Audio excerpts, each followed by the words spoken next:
தீபக்கை பார்க்க ஷர்மிளா அவனுடைய ரூமுக்கு வந்தபோது தீபக் சில மந்திரங்களை உச்சரித்துக் கொண்டிருந்ததும் அவனை சுற்றிலும் சில ஆன்மீக புத்தகங்கள் இருப்பதை பார்த்ததும் ஷர்மிளா அதிர்ச்சியானாள். சில நொடிகள் எதுவுமே பேச முடியாமல் திகைத்து போய் நின்றிருந்த ஷர்மிளாவை தீபக் எதர்ச்சியாக திரும்பி பார்க்க என்ன செய்வதென்று தெரியாமல் குழம்பி போனான். உடனே தன் முன்னால் இருந்த புத்தகங்களை எல்லாம் மூடி வைத்துவிட்டு வேகமாக எழுந்தான். தீபக், இங்க என்ன நடந்துட்டு இருக்கு? கையில என்னது? உன்னை இப்படி பாக்குறதுக்கே எனக்கு பயமா இருக்கு என்று ஷர்மிளா அதிர்ச்சியோடு சொன்னாள். ஷர்மி, நீ நினைக்கிற மாதிரியெல்லாம் எதுவும் இல்ல. நான் இந்த சந்தனக்கட்டைய பத்தின விஷயங்களை தான் படிச்சுட்டு இருந்தேன். இதை என்னோட பழைய ஃப்ரெண்டு ஒருத்தங்க கிஃப்டா கொடுத்தாங்க. வீட்டுல எல்லா வேலையும் முடிச்சுட்டு சும்மா இருக்குமேன்னு இத படிச்சுட்டு இருந்தேன் என்று சொன்னான் தீபக். ஷர்மிளா அவனை மேலும் கீழும் பார்த்துவிட்டு, உண்மையதான் சொல்றியா? உன்னை பார்த்தா நீ ஏதோ மந்திரம் எல்லாம் படிச்சுட்டு தப்பு பண்ற மாதிரி ஃபீல் ஆகுது என்று பயம் கலந்த தோணியில் சொன்னாள். ஐயோ ஷர்மி, அந்த மாதிரி எல்லாம் எதுவும் இல்ல. ஸ்பிரிச்சுவலா சில விஷயங்களை பத்தி தெரிஞ்சுக்கணும்னு நினைச்சேன், அவ்வளவுதான். இதுல பயப்பட எதுவும் இல்ல என்று சொன்னான் தீபக். அவன் சொன்னதை கேட்டதும் ஷர்மிளாவுக்கு டக்கென தன் அப்பா சொன்னது நினைவுக்கு வந்தது. கணேஷ் வீட்டிற்கு வந்ததும் ஏலம் முடிந்து வரும்போது ஆர்த்தியை பார்த்த விஷயத்தை ஷர்மிளாவுக்கு கால் செய்து எதர்ச்சியாக பேசியிருந்தார். இதென்ன சந்தனக்கட்ட? அப்பா எனக்கு போன் பண்ணும்போது இத பத்தி ஏதோ சொன்னாரு.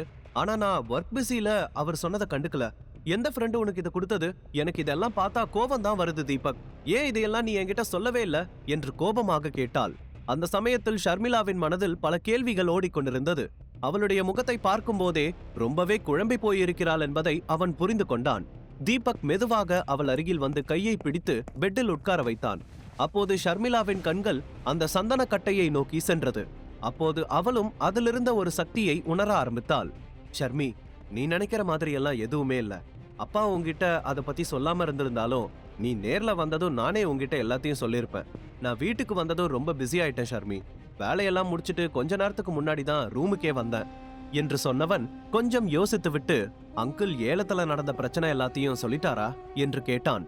அதற்கு ஷர்மிளா கோபமாக தலையை ஆட்டியபடி, அந்த நவீன் வர வர ரொம்ப ஓவரா பண்ணிட்டு இருக்கான். இத்தனை நாளா உன்னை அவமானப்படுத்திட்டு இருந்தான், இப்ப அப்பாவையும் சேர்த்து அவமானப்படுத்த ஆரம்பிச்சிட்டான். நீ எங்க போனாலும் உன்னை தொந்தரவு பண்றதே அவன் வேலையா வச்சிருக்கான். நான் இத பத்தி பாட்டிக்கிட்ட பேச போறேன் என்று சொன்னாள். தீபக் பெருமூச்சு விட்டபடி, ஷர்மி, சேத்துல கல்ல வீசுனா அது நம்ம மேலதான் திரும்ப தெரிக்கும். நவீனை பத்தி தெரிஞ்ச விஷயம் தானே. அவனை பத்தி நீ எவ்வளவு கம்ப்ளைண்ட் பண்ணினாலும் அவன் மாற போறது கிடையாது. அதுவும் இல்லாம நீ பாட்டிக்கிட்ட சொன்னா அவங்க அவனுக்கு தான் சப்போர்ட் பண்ணுவாங்க. அதனால நீ தேவையில்லாம அதை பத்தி எல்லாம் நினைச்சு டென்ஷன் ஆகிக்காத. அவன் என்கிட்ட ஏதாச்சும் செஞ்சா அவனை நான் டீல் பண்ணிக்கிறேன். நீ ரிலாக்ஸா இரு என்று சொன்னான். அப்போது ஷர்மிளா அந்த சந்தன கட்டையை எடுத்து கையில் வைத்து பார்த்தபடி, இத பத்தி ஏதோ சொல்லிட்டு இருந்தியே, அது என்ன என்று கேட்டாள். உடனே தீபக் சிரித்து கொண்டே, இதோட வேல்யூ தங்கத்தை விட பல மடங்கு பெருசு. இத பத்தி நான் ஏற்கனவே கொஞ்சம் படிச்சிருக்கேன். இன்னமும் முழுசா இத பத்தி தெரிஞ்சுக்க தான் படிச்சுட்டு இருந்தேன் என்று சொல்ல, அப்போ அந்த பொண்ணு யாரு என்று கொஞ்சம் பொறாமையாக முறைத்தபடி கேட்டாள் ஷர்மிளா. அவங்க என்னோட பழைய ஃப்ரெண்டு ஷர்மி. ஒரு தடவை அவங்க ஃபேமிலிக்கு ஒரு ஹெல்ப் செஞ்சேன். அதுல இருந்து அவங்க மொத்த ஃபேமிலியும் என் மேல அக்கறையா இருப்பாங்க. இன்னைக்கு அந்த ஏலத்தை நடத்தினது அந்த பொண்ணு தான். நாங்க அவமானப்பட்டதுக்கு சாரி கேட்டு எங்களை சந்தோஷப்படுத்துறதுக்காக இந்த சந்தன கட்டையை கொடுத்துட்டு போனா என்று சொன்னான் தீபக். உடனே ஷர்மிளா ஆச்சரியத்துடன், அப்படியா என்று கேட்டாள். தீபக் அந்த இடத்தை விட்டு எழுந்து, அப்படியேதான், சரி நம்ம சாப்பிடலாமா? நான் உனக்காக தான் வெயிட் பண்ணிட்டு இருந்தேன், எனக்கு ரொம்ப பசிக்குது என்று சொல்லி அவள் கையில் இருந்த சந்தன கட்டையை எடுத்து டேபிளின் மீது வைத்துவிட்டு அவளை அழைத்து கொண்டு வெளியே சென்றான். அங்கே சென்றதும் தீபக், ஷர்மி, கணேஷ் 3 பேரும் சாப்பிட ஆரம்பித்தார்கள். கீதா யாரோ ஒருவருடன் நீண்ட நேரமாக போனில் பேசிக் கொண்டிருந்தார். அதை பார்த்த ஷர்மி, அப்பா, அம்மா யார்கிட்ட இவ்ளோ நேரமா போன்ல பேசிட்டு இருக்காங்க என்று கேட்டாள். எனக்கு தெரியாதுமா, உன் அம்மா எல்லாத்தையும் என்கிட்ட சொல்லிட்டா பண்றா. உன் அம்மாவை என்னால புரிஞ்சுக்கவே முடியல. ஒரு சமயத்துல நல்லா இருக்கா, அடுத்த நிமிஷமே பத்திரகாளியா மாறி சத்தம் போட ஆரம்பிச்சிடுறா. அவளை புரிஞ்சுக்கிறதுக்கு ஏதாவது கோர்ஸ் தான் படிச்சுட்டு வரணும் போல என்று கணேஷ் கிண்டலாக சொல்லிக் கொண்டு சிரித்தார். உடனே ஷர்மிளாவும் சிரிக்க ஆரம்பித்து விட்டாள். அப்போது கீதா டென்ஷனாக போனை கட் செய்து விட்டு வந்து, இப்ப நான் என்ன பண்ணுவேன்? ஏற்கனவே வீட்டுல பல பிரச்சனை போயிட்டு இருக்கு. இதுல இவன் திரும்ப திரும்ப ஏதாச்சும் பிரச்சனையை உருவாக்கிட்டே இருக்கான் என்று கோபமாக புலம்பிக் கொண்டே வந்தார். அதை கேட்டு ஷர்மி, என்னமா ஆச்சு? எதுக்கு இவ்வளவு டென்ஷனா இருக்கீங்க என்று கேட்டாள். அதோ பக்கத்துல உட்கார்ந்திருக்கானே உன் புருஷன், அவன்கிட்ட கேளு, சொல்லுவான். அவனுக்கு தான் நாம நிம்மதியா இருக்கிறது பிடிக்காதே. புதுசா ஏதாச்சும் பிரச்சனையை உருவாக்குறது தானே அவனோட வேலையே என்று கோபமாக சொன்னார் கீதா. அதை கேட்டு தீபக்கும் ஷர்மிளாவும் ஒருவரை ஒருவர் பார்த்து கொண்டார்கள். தீபக்கிற்கு உண்மையிலேயே கீதா எதை பற்றி பேசிக் கொண்டிருக்கிறார் என்று புரியவில்லை. அவருடைய கோபத்தை பார்த்த கணேஷ், இப்படி தலையும் புரியாம காலும் புரியாம சொன்னா எப்படி? என்ன விஷயம்னு தெளிவா சொன்னாதானே தெரியும் என்று கேட்டார். உடனே கீதா கோபமாக அவரை பார்த்து, இப்போ உங்களோட ஆசை அம்மா தான் போன் பண்ணாங்க. இன்னைக்கு ஏலத்துக்கு போனீங்களே, அதுக்கான பாச ஃப்ராட் பண்ணி தான் உங்க மருமக வாங்கினானா. அதை தான் சொல்லி சண்டை போட்டுட்டு இருந்தாங்க. இவனால அவங்க குடும்ப பேரும் சேர்ந்து கெட்டு போகுதான். அது மட்டும் இல்ல, இந்த விஷயம் கார்த்திகாவோட மாமியார் வீட்டுக்கும் போயிருச்சான். அவங்க போன் பண்ணி கேட்கும்போது உங்க அம்மா பதில் சொல்ல முடியாம அவமானப்பட்டதா எனக்கு போன் பண்ணி திட்டுறாங்க என்று சொன்னார். அதை கேட்டதும் 3 பேருக்குமே அதிர்ச்சியாக இருந்தது. தனக்கு எதிராக நவீன் தான் இப்படி ஒரு வதந்தியை பரப்பி இருக்கிறான் என்பதை தீபக் புரிந்து கொண்டான். அப்போது கீதா மீண்டும் அதே கோபத்துடன், பாவம் கார்த்திகா, அவளோட கல்யாணத்தை பத்தி எவ்வளவு கனவு கண்டு வச்சிருப்பா. இவனோட முட்டாள்தனத்தால அவளுக்கும் இப்ப கெட்ட பேரு. நம்மள மாதிரியான ஆளுங்க எல்லாம் அந்த ஏலத்துக்கு போய் என்ன பண்ண போறோம்? இதெல்லாம் நமக்கு தேவைதானா என்று சொன்னவர் திரும்பி தீபக்கை பார்த்து, முதல்ல அந்த பாஸ் உனக்கு எப்படி கிடைச்சது? எதுக்கு நீ தேவையில்லாம நவீன் கிட்ட பிரச்சனை பண்ணிட்டே இருக்க? நவீன் போற இடத்துக்கெல்லாம் நீயும் போய் ஏதாச்சும் அவமானப்படுத்திட்டு வந்துடுறன்னு அவன் ரொம்ப கத்துறான். நானும் இந்த 2 ஃபேமிலியும் ஒன்னா சேர்த்துடலான்னு பல விதத்துல யோசிச்சுட்டு இருக்க. ஆனா நீ எரியிற நெருப்புல எண்ணெயை ஊத்துற மாதிரி ஏதாவது பிரச்சனை பண்ணி அந்த குடும்பத்தோட கோபத்தை அதிகப்படுத்திட்டே போற என்று கோபமாக கத்தினார். அவர் பேசுவதை கேட்டு தீபக் எந்த பதிலும் சொல்லாமல் சாப்பிடாமல் அப்படியே உட்கார்ந்திருந்தான். உடனே ஷர்மி தன் அம்மாவை பார்த்து, அம்மா, அவன் என்ன சொன்னாலும் உடனே நம்பிடுவீங்களா? அங்க என்ன நடந்துச்சுன்னு தெரியாம நீங்க எதுக்கு தீபக்கையே திட்டிட்டு இருக்கீங்க? அந்த நேரத்துல தீபக் மேல எந்த தப்புமே கிடையாது. அப்பாவும் தான் கூட போயிருந்தாரு. அவரை கேட்டு பாருங்க, தெரியும் என்று சொன்னாள். உடனே கீதா கோபத்துடன், அது எப்படி அவனோட தப்பு இல்லைன்னு சொல்லுவ? நவீன் என்கிட்ட எல்லாத்தையும் சொல்லிட்டான். தீபக் கிட்ட அந்த பாஸ் எப்படி கிடைச்சதுன்னு முதல்ல கேளு. நவீன் அது எப்படி கிடைச்சதுன்னு கண்டுபிடிச்சிட்டான். உடனே இவன் அங்கிருந்து ஹீரோ மாதிரி பாச கிழிச்சு போட்டுட்டு வந்திருக்கான். அதனால அங்கிருந்த எல்லாருமே காயத்ரி தேவிய பத்தி தான் தப்பா பேசிக்கிட்டு இருந்திருக்காங்க என்று சொன்னார். அதை கேட்டு கணேஷும் தீபக்கும் ஒருவரை ஒருவர் பார்த்து கொண்டார்கள். என்ன சொல்றீங்க? இதெல்லாம் நவீன் உங்ககிட்ட சொன்னானா என்று தீபக் கீதாவை பார்த்து கேட்டான். அவன் சொல்லாம வேற யார் சொல்லுவாங்க என்று கீதா கோபமாக திரும்பி கேட்டார். ஆண்டி, அவன் போய் சொல்றான். அவன் சொல்ற மாதிரியெல்லாம் எதுவுமே நடக்கல. அவனுக்கு எப்பவும் என்ன அவமானப்படுத்தணுங்கிறது தான் என்னன்னு உங்களுக்கே தெரியும் என்று சொல்ல, அதற்குள் கீதா குறுக்கிட்டு, அவனை பத்தி எல்லாம் எனக்கு நீ சொல்லாத.